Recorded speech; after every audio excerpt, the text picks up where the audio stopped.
Senate Democrats passed a budget plan for the first time in 4 years early Saturday, but not without a major legislative struggle.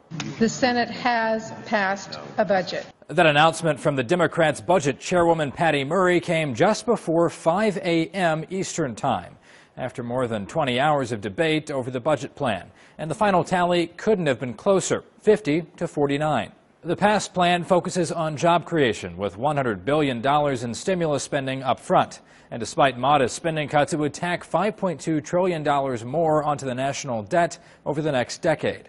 That's likely why 4 Democrats from right-leaning states joined every Senate Republican in voting against the plan. All 4 of those senators are up for re-election in 2014.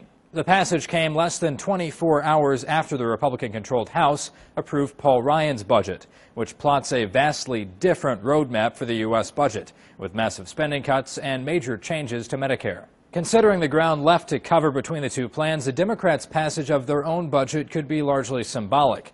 But Jonathan Weissman of the New York Times writes it's at least a start. It does advance a more orderly process after nearly 3 years of crises and brinkmanship.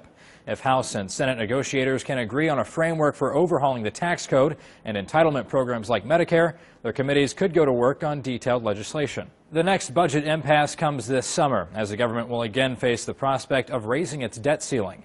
House Speaker John Boehner has demanded that any increase in the debt be offset with spending cuts. For Newsy, I'm Zach Toombs.